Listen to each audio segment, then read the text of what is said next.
नमस्कार दोस्तों। प्रस्तुत है मुंशी प्रेमचंद द्वारा लिखी उपन्यास प्रतिज्ञा का भाग 17 व अंतिम भाग। दोनों मित्र आश्रम की सैर करने चले। अमृत राय ने नदी के किनारे 80 संगम के निकट 50 एकड़ जमीन ले ली थी। वहां रहते भी थे। अपना कैंटोनमेंट वाला बंगला बेच डाला था। आश्रम ही के हाथे में एक छोटा सा मकान अपने लिए बनवा लिया था। आश्रम के द्वार पर के दोनों बाजुओं पर दो बड़े बड़े कमरे थे। एक आश्रम का दफ्तर था और दूसरा आश्रम में बनी हुई चीजों का शोरूम।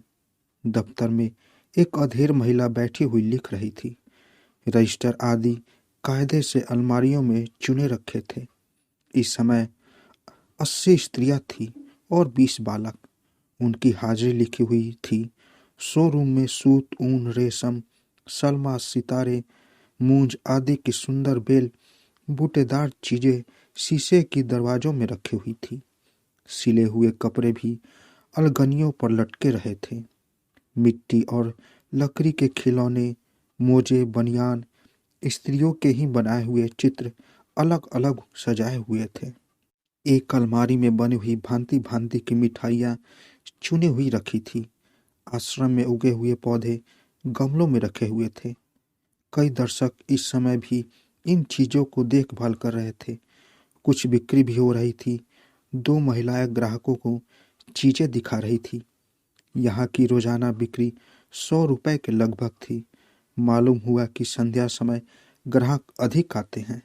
दाननाथ ने पूछा, इतनी सुदक्ष स्त्रियां तुम्हें कहाँ मिल गई? बगीचा बहुत बड़ा न था। आम, अमरूद, लीची आदि की कलमें लगाई जा रही थी। हाँ, फूलों के पौधे तैयार हो गए थे। बीच में एक हौज था और 3-4 छोटी छोटी लड़कियां हौज से पानी निकाल निकाल कर क्यारियों में डाल रही थी। हौज तक आने के लिए चारों ओर रवीसें बनी हुई थी और हर एक रवीस पर बेलों से ढके हुए बांसों के बुने हुए छोटे छोटे फाटक थे। उसके साय में पत्थर की बेचें रखी हुई थी। पूर्णा इन्हीं बेंचों में से एक पर सिर झुकाए बैठी फूलों का एक गुलदस्ता बना रही थी। इसके लिए यह कौन सा जान सकता है? अमृत राय ने पूछा। कैसी तबीयत है पूर्णा? यह देखो दाननाथ तुमसे मिलने आए हैं, बड़े उत्सुक हैं। दाननाथ, वह तो कई बार तुमसे मिलने के लिए कहती थी, पर संकोच के मारे न आ सकी। तुमने गुलदस्ता तो बहुत सुंदर बनाया है। पूर्णा, यह झूठ बोलती है। यहाँ मंदिर कहाँ है? अमृत राय ने बालिका का हाथ पकड़कर कहा। कहाँ मंदिर बनाया है, चलो देखे। तीनों बालिकाएं आगे आगे चली। उनके पीछे दोनों मित्र थे और उसके पीछे पूर्णा धीरे धीरे चल रही थी। अमृत राय बोले, अब मुझे यहाँ एक मंदिर बनवाने की जरूरत मालूम हो रही है। अमृत राय जरा देर तक किसी विचार में मग्न खड़े रहे। सहसा उनके नेत्र सजल हो गए। पुलकित कंठ से बोले, पूर्णा, तुम्हारी बदौलत आज हम लोगों को भी भक्ति की एक झलक मिल गई। अब हम नित्य कृष्ण भगवान के दर्शन को आया करेंगे। उनकी पूजा का कौन सा समय है? दाननाथ ने आश्वासन दिया कि प्रेमा कल अवश्य आएगी।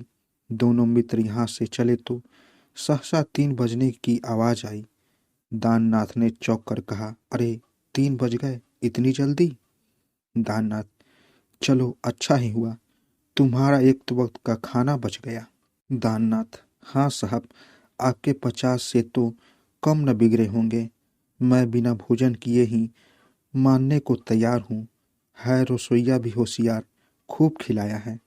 घर जाकर अमृत राय ने रसोइयों को खूब डांटा। तुमने क्यों इतना कि भोजन तैयार है? बात ठीक थी।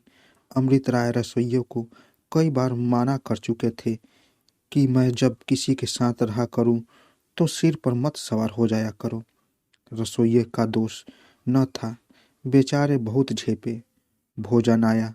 दोनों मित्रों ने खाना शुरू किया। भोजन निरामिष था पर बहुत ही स्वादिष्ट। अमृत राय, क्यों भाई? अमृत राय, जी नहीं, मैं तो उन ब्रह्मचारियों में नहीं हूँ। पुष्टिकारक और स्वादिष्ट भोजन को मैं मन और बुद्धि के लिए आवश्यक समझता हूँ। दुर्बल शरीर में स्वस्थ मन नहीं रह सकता। तारीफ जानदार घोड़े पर सवार होने में है, इसे इच्छानुसार दौड़ा सकते हो। मरियल घोड़े पर सवार होकर अगर तुम गिरने से बच ही गए तो क्या बड़ा काम किया। संध्या समीर मंद गति से चल रहा था और जरा हल्की हल्की लहरों पर थिरकता हुआ चला जाता था। अमृत राय डार लिए बजरे के खेत रहे थे और दाननाथ तख्ते पर पांव फैलाए लेटे हुए थे। गंगा देवी भी सुनहले आभूषण पहने मधुर स्वरों में गा रही थी। आश्रम का विशाल भवन सूर्य देव के आशीर्वाद में नहाया हुआ था। अमृत राय ने पूछा, किस विषय में? अमृत राय, मेरी शादी की चिंता में तुम क्यों पड़े हो? अमृत राय, मैं अपनी प्रतिज्ञा पूरी कर चुका। अमृत राय, नहीं, सच। अमृत राय, कर चुका, सच कहता हूँ। अमृत राय, जी नहीं, खूब ढोल बजाकर किया और स्त्री भी ऐसी पाई जिस पर सारा देश मोहित है। अमृत राय, जी हाँ, अप्सराओं से भी सुंदर। अमृत राय, तुम मानते ही तो नहीं क्या करूँ, मेरा विवाह हो गया है। अमृत राय, यही बनारस में? अमृत राय, जी नहीं, हमारे, तुम्हारे और संसार के सामने। अमृत राय, अभी देखे चले जाते हो और अब भी देखे रहे हो। अमृत राय, पूर्णा को मैं अपनी बहन समझता हूँ। अमृत राय, घंटों तक दिखाता रहा और जब कैसे दिखता, जब भी दिखा रहा हूँ वह देखो, ऐसी सुंदरी तुमने कहीं और देखी है? मैं ऐसी और कई जाने उस पर भेंट कर सकता हूँ। अमृत राय, इसके साथ मेरा जीवन बड़े आनंद से कट जाएगा। यह एक पत्नी व्रत का समय है। बाबू विवाह के दिन गए। अमृत राय के हाथ रुक गए।